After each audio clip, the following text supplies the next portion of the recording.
Jangan lupa like, comment, subscribe, dan klik icon lonceng untuk terus update video-video terbaru. Assalamualaikum warahmatullahi wabarakatuh. Wahai sahabatku, semoga sahabatku dalam kondisi sehat walafiat di bawah lindungan dari Allah Subhanahu wa taala. Ramai diperbincangkan di YouTube pernyataan dari Profesor Dr. Kiai Haji Nasaruddin Umar bahwa pelajaran-pelajaran fikih yang selama ini di pesantren atau di tempat lainnya itu banyak diproduksi kitab itu pada era perang salib, jadi produk perang salib. Nah, kalimat inilah yang menimbulkan kontroversi. Kontroversi itu berkisar kepada dua, ada yang mendukung, yang kedua ada yang menolaknya. Bahkan ada yang menganggap bahwa Profesor Nasaruddin adalah orang yang tidak memahami agama, tidak memahami kitab kuning, tidak pernah belajar di pesantren, dia adalah akademisi, dia adalah kelompok liberal. Nah, ini kelompok liberal ini yang merusak, ada yang mengatakan merusak NU dan lain sebagainya. Tetapi ketika pernyataan ini kita harus melihatnya dengan hati yang bersih, kita melihatnya dengan perspektif keilmuan yang sesungguhnya, karena apa yang diungkapkan oleh Profesor Nasaruddin Umar pada awal kalinya dia adalah mengomentari tentang bagaimana maraknya paham radikalisme. Jadi paham radikalisme itu diantaranya disebabkan karena produk-produk yang dipelajari itu adalah produk-produk yang mendistingsikan antara Darul Harbi, Darul Islam, kemudian ada Darus Sulhi. Jadi negara itu dibagi menjadi tiga, ada Darul Harbi, ada Darul Islam, ada Darus Sulhi. Jadi kelompok-kelompok. Jadi ini ada negara Islam, berarti negara Islam itu ada. Karena itu maka ada persepsi bahwa negara Islam itu harus diperjuangkan kalau begitu. Dan satu sisi yang lain ada Darul Harbi. Jadi kriteria kalau orang dianggap dia hidup dalam Darul Harbi, berarti Darul Harbi itu harus diperangi. Wahai sahabatku, apa yang ingin saya ungkapkan adalah coba kita melihat dalam runtutan sejarah. Saya melihatnya begini, bahwa apa yang dikatakan oleh Profesor Nasaruddin Umar itu sesungguhnya adalah bahwa kitab fikih itu diproduksi pada masa pergolakan perang salib. Gitu saja menurut saya begitu. Jadi bukan produk perang salib, bukan, tapi diproduksi pada masa perang salib. Sehingga yang terjadi kemudian adalah ada perseteruan secara ideologis untuk memperjelas siapa musuh, siapa lawan, siapa kawan, supaya untuk memperjelas secara ideologis. Perang salib itu sejarahnya seperti apa? Bahwa perang salib itu ada beberapa faktor yang menyebabkannya. Yang pertama adalah ada faktor agama. Faktor agamanya adalah ketika Baitul Maqdis itu dikuasai oleh Bani Saljuk di Mesir. Ketika Baitul Maqdis dikuasai oleh Bani Saljuk sekitar tahun 471 Hijriah misalnya, maka kaum Kristen itu merasa terganggu karena ibadahnya itu tidak menjadi longgar lagi. Jadi proses ibadahnya merasa terganggu karena sudah dikuasai oleh umat Islam. Karena itulah maka Paus Urbanus II itu menginstruksikan untuk melakukan perang suci, untuk melaksanakan perang suci. Bahkan Paus Urbanus II itu mengatakan bahwa siapa yang ikut dalam perang suci itu, maka dosanya akan dihapuskan. Artinya dia menjadi orang yang bebas dari dosa. Itu secara keagamaan. Jadi secara keagamaan mereka ingin merebut Baitul Maqdis yang telah dikuasai oleh umat Islam. Tahun berapa itu? Dia menginstruksikan untuk melakukan perang suci itu. Tahun 1095. Lalu terjadi meletus perang itu pada tahun 1096. Dan perang salib itu bertahap-tahap. Ada perang salib 1, perang salib 2, perang salib 3, perang salib 4, perang salib 5, perang salib 6, perang salib 7, perang salib 8, perang salib 9. Luar biasa. Jadi dalam masa yang sangat panjang. Secara politik juga ada keruntuhan Bizantium. Jadi Konstantinopel atau Istanbul itu jatuh pada tahun 1071 Masehi oleh juga kekuasaan Bani Saljuk. Karena itulah maka Kaisar Alexius I itu minta bantuan kepada Paus Urbanus II tadi itu untuk mengembalikan Yerusalem dari kekuasaan Bani Saljuk tadi itu, untuk mengembalikan Baitul Maqdis dari kekuasaan Bani Saljuk itu. Sehingga ada kolaborasi antara kekuatan politik dengan kekuatan agama. Ada perang suci di sana. Dan yang ketiga adalah karena juga faktor ekonomi.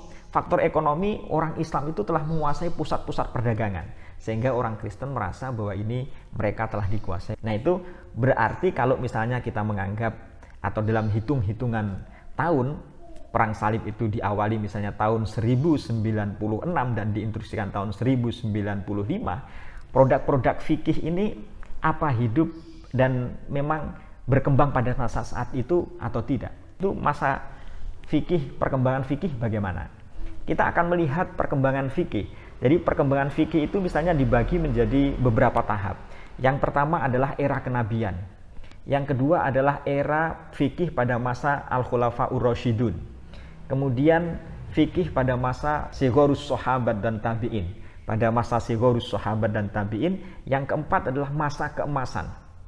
Masa keemasan itu adalah masa di mana usul fikih berkembang pesat, di mana ijtihad itu begitu jaya. Ada Imam Malik, ada Imam Abu Hanifah, ada Imam Syafi'i, ada Imam Ahmad bin Hambal. Jadi 4 mazhab itu sampai sekarang masih berkembang. Ini yang disebut dengan masa kejayaan fikih. Masa kejayaan fikih ada banyak mazhab sebenarnya, tapi yang sampai kita yang besar sampai saat ini ada 4 mazhab ini yang besar. Imam Malik, Imam Abu Hanifah, Imam Syafi'i dan Imam Ahmad bin Hambal. Yang paling terakhir adalah Imam Ahmad bin Hambal. Imam Ahmad bin Hambal ini tahun berapa terakhir? Diceritakan bahwa Imam Ahmad bin Hambal itu lahir pada 780 Masehi dan meninggal pada tahun 855 Masehi. Sementara perang salib tadi diawali pada tahun 1096. Nah, kalau begitu berarti fikih yang dilihat pada masa perkembangannya setelah masa keemasan itu, ada orang yang menyebut bahwa fikih dalam masa kejumutan. Kenapa kok fikih disebut dalam masa kejumutan setelah masa keemasan itu?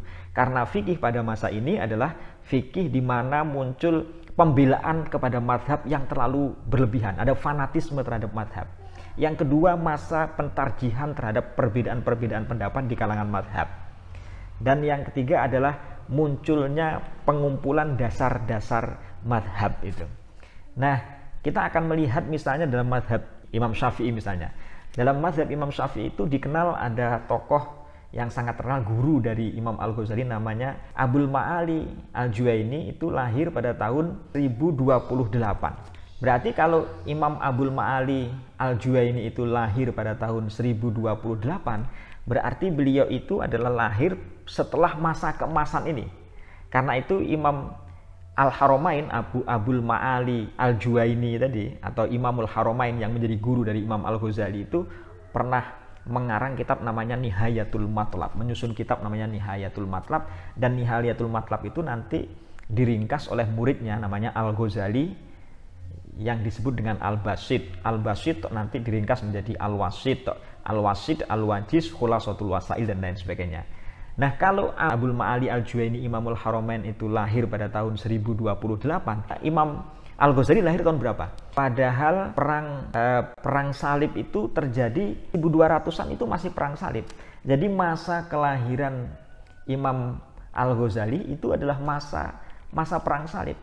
Imam Al-Ghazali nanti karya-karya dari beliau itu memunculkan kitab namanya Al-Muharrar.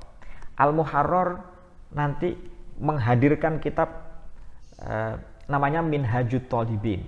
Minhajut Thalibin menghadirkan kitab 4 besar, Qutul Muhtaj, Nihayatul Muhtaj, Tuhfatul Muhtaj, dan Mughnil Muhtaj. Nah, kalau misalnya melihat dari sisi ini, dari sisi sejarah ini, sebenarnya apa yang dikatakan oleh Profesor Nasaruddin Umar, bahwa banyak kitab fikih itu mulai disusun pada masa kejumutan. Mereka lebih senang untuk mensyarahi, meringkasnya, atau menghasyiahnya, dan lain sebagainya. Itu memang pada masa perang-perang salib ini.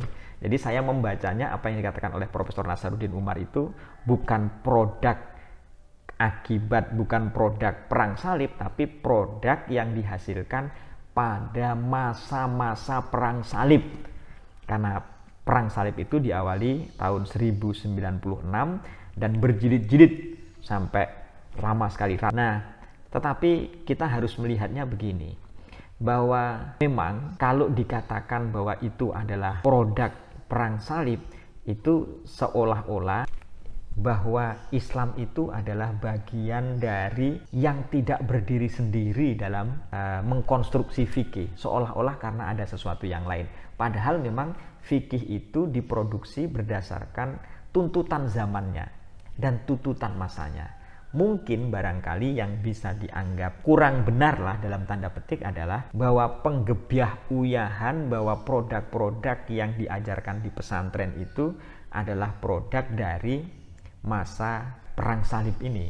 Dan di pesantren pun sebenarnya juga sudah mulai mempelajari terhadap ilmu-ilmu lain untuk membaca terhadap kejadian-kejadian masa saat ini. Jadi tidak menjiplak langsung terhadap apa yang ada di kitab fikih itu. Jadi penggebyah uyahan ini yang barangkali perlu dideskripsikan oleh Profesor Nasaruddin Umar, bahwa sesungguhnya tidak selamanya bahwa pesantren itu mengajarkan produk dari era masa perang salib itu.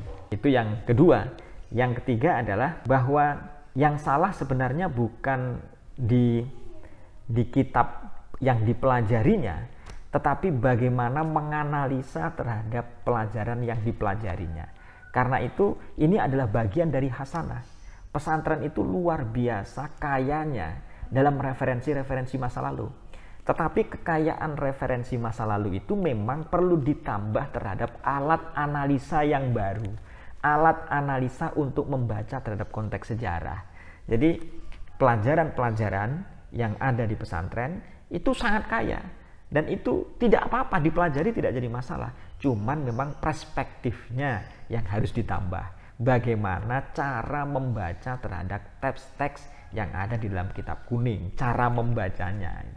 Jadi kita akan perkuat bagaimana cara membaca kitab kuning, dan para santri diberi bekal terhadap ilmu-ilmu alat, ilmu usul fikih diberi bekal, ilmu mustalah hadis diberi bekal, bahkan bila perlu lagi diberi kajian filsafat supaya ada pembacaan yang kritis terhadap kitab-kitab masa lalu. Karena kitab masa lalu itu diakui juga oleh Nurcholish Madjid itu kekayaan umat Islam.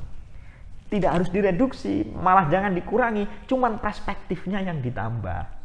Perspektif membacanya itu yang harus ditambah. Cara bacanya yang harus ditambah gitu. Harus ada penambahan cara baca terhadap kitab kuning. Bukan cara baca literleknya loh ya, kayak Nahwu Shorob bukan, tapi bagaimana memahami kitab yang ditulis oleh ulama masa lalu. Dan itu adalah bagian dari kekayaan kita, kekayaan umat Islam. Itu yang pertama. Yang kedua adalah dari orang yang mengkritik. Cobalah dari orang yang mengkritik itu jangan menganggap dirinya yang paling hebat, menganggap dirinya yang paling mengerti terhadap ajaran agama Islam. Profesor Nasaruddin Umar adalah orang yang banyak membaca. Jangan dianggap dia adalah orang yang tidak memahami ajaran agama Islam. Jangan.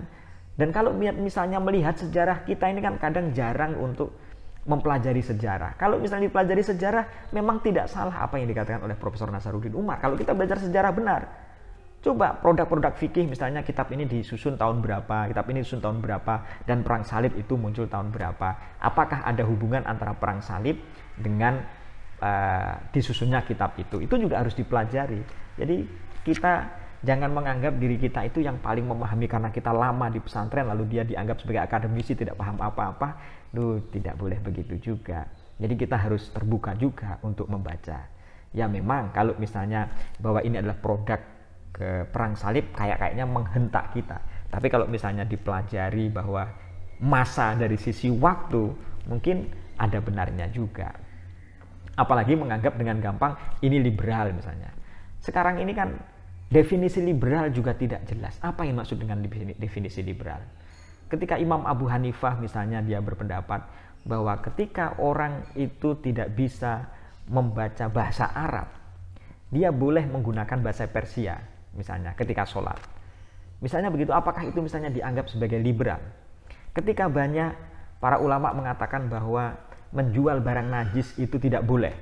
Lalu Imam Abu Hanifah mengatakan boleh menjual barang najis. Kalau ada manfaatnya kotoran hewan misalnya, itu boleh dijual. Misalnya begitu. Lalu dalam tradisi Syafi'iyah misalnya menggunakan khilah, naklul yad. Kalau Imam Abu Hanifah ya dijual saja. Tapi apakah itu misalnya dianggap liberal?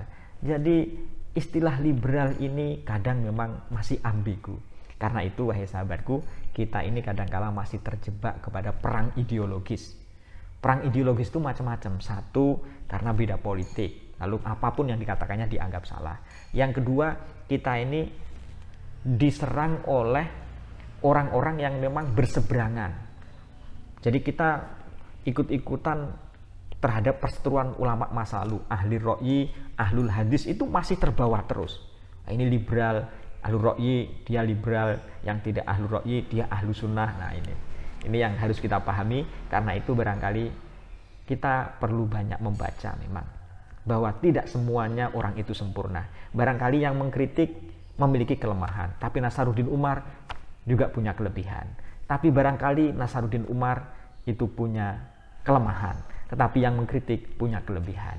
Tapi kritik itu coba dibarengi dengan hasil bacaan yang sungguh, kajian-kajian yang komprehensif, mana yang baik, mana yang tidak. Kalau misalnya orang yang mengkritik itu adalah orang yang memiliki santri banyak, punya jubah besar, jabatan prestisius dalam sisi agama, cobalah kita menenangkan, bukan malah memperkeruh suasana. Demikian, semoga bermanfaat. Assalamualaikum warahmatullahi wabarakatuh.